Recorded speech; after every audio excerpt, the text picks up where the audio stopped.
छत्तीसगढ़ के चर्चित पर्यटन स्थल मैनपाट में इन दिनों एक ऐसा सवाल पर्यटकों से ज्यादा प्रशासन को परेशान करना चाहिए कि जब लीज खत्म हो चुकी है तो वसूली किस अधिकार से की जा रही है। दरअसल मैनपाट के मेहता पॉइंट पर शासकीय जमीन और परिसर से जुड़ी लीज की अवधि करीब 6 महीने पहले समाप्त होने के बावजूद पार्किंग और गेस्ट हाउस के नाम पर पर्यटकों से रकम वसूले जाने का मामला सामने आया है। खास बात यह है कि परिसर खाली कराने के लिए जनपद पंचायत की ओर से 3 बार नोटिस जारी किए जाने की बात सामने आ रही है, लेकिन मौके पर गतिविधियां अब भी जारी है। मौके पर मौजूद कर्मचारी सुरजीत यादव के अनुसार परिसर में 6 कमरों वाला गेस्ट हाउस संचालित है। यहां एसी कमरे के लिए 1200 रुपए और नॉन एसी कमरे के लिए 1500 रुपए लिए जाने की बात कही जा रही है। आपको बता दें कि इसके अलावा बाइक के लिए 20 रुपए और 4 पहिया वाहन के लिए 40 रुपए की पार्किंग पर्ची भी काटी जा रही है। यहीं से पूरा मामला दिलचस्प हो जाता है। अगर लीज खत्म हो चुकी है और परिसर खाली कराने के नोटिस जारी हो चुके हैं तो फिर वसूली की अनुमति आखिर किसके पास है? स्थानीय लोगों का आरोप है कि लंबे समय से परिसर का इस्तेमाल पर्यटन सुविधाओं के विकास के बजाय कमाई के साधन के रूप में किया जा रहा है। स्थानीय निवासी का दावा है कि पिछले 3 वर्षों में विकास के नाम पर कोई काम नहीं हुआ।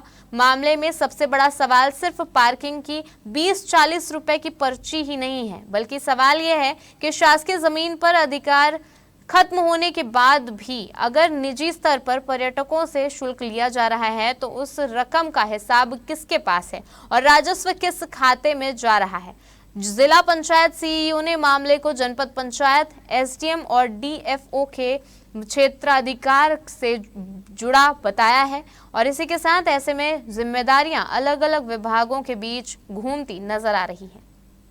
ये मेहता पॉइंट है और ये पिछले क्या कहते हैं 3 वर्षों के लिए लीज में दिया गया था जनपद के द्वारा, जो कि 6 महीना पहले लगभग इसका लीज खत्म हो चुका है और इन 3 वर्षों में इसका कोई रिपेयरिंग काम भी नहीं हुआ है, केवल वसूली हुआ है और इसका लीज खत्म हो चुका है 6 महीना पहले। उसके बावजूद अभी तक इसको खाली नहीं किया गया है, ना नया टेंडर हुआ गया है। इसको लगभग 3 बार नोटिस भी जनपद के द्वारा जारी किया गया है।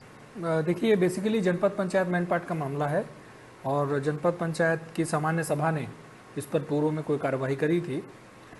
जनपद पंचायत ने हमसे मार्गदर्शन मांगा था, जिसमें कलेक्टर महोदय ने राजस्व सीमा जिसकी आ रही है उस गेस्ट हाउस के सीमा में, उस राजस्व सीमा के अधिकार क्षेत्र वाले जिले को उस पर कार्यवाही करने के लिए निर्देशित किया है। ये मेहता पॉइंट है। क्या है यहाँ पर? आप यहाँ पे मेहता पॉइंट को संभालते हैं, मेरा सुपरविजन करते हैं, केयरटेकर है। केयरटेकर। तो यहाँ पे क्या क्या व्यवस्थाएं हैं? यहाँ पे रूम है, कितने रूम है? 6 room, AC non AC? 3 AC और 3 नॉन एसी। क्या पेयर उसका? 1200 एसी और 1500 नॉन एसी। रूम के हिसाब से 4 बेड का 3 बेड का उस हिसाब से रेट लगा था। पार्किंग की एंट्री की क्या क्या फीस है? इसमें ग्रुप से लेते हैं, जैसे बाइक से आते हैं उनसे 20 रुपये, 4 व्हीलर में आते हैं उनसे 40 रुपये।